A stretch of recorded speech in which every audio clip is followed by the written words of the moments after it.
2026 ജനുവരി 28-ന് ഒരു അന്റാർട്ടിക്കൻ അപാരത പുറപ്പെടും. ജീവിതത്തിലെ അസുലഭ നിമിഷങ്ങൾ സമ്മാനിക്കാനായി a life time journey to white continent. 7ാമത്തെ ഭൂഖണ്ഡമായ അന്റാർട്ടിക്കയുടെ മഞ്ഞുമലകൾക്കും പെൻഗ്വിൻ പക്ഷികൾക്കുമിടയിലൂടെ ഒരു യാത്ര. സപ്താത്ഭുതങ്ങളിലൊന്നായ ക്രൈസ്റ്റ് ദ റെഡീമർ നേരിൽ കാണാനുള്ള അസുലഭ നിമിഷം. ബ്രസീലിലെ റിയോ ഡി ജനീറോയിൽ നടക്കുന്ന the most famous festival in the world എന്നറിയപ്പെടുന്ന റിയോ കാർണിവൽ. അർജന്റീനയുടെ തലസ്ഥാനമായ ബ്യൂണസ് അയേഴ്സ്.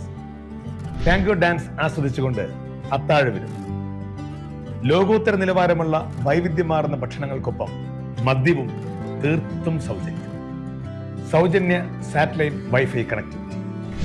ലക്ഷറിയുടെ പര്യായമായ സെലിബ്രിറ്റി ക്രൂസിലൂടെ ലോകത്തെ വെളുത്ത ഭൂഖണ്ഡം എന്നറിയപ്പെടുന്ന അന്റാർട്ടിക്കയിലേക്ക് ഒരു ലക്ഷറി. അന്റാർട്ടിക്കയുടെ അപാരത നേരിൽ കാണാനും ആസ്വദിക്കാനും കുളിർമയോടെ മനസ്സിൽ സൂക്ഷിക്കാനുമുള്ള ഒരു സുവർണാവസരം.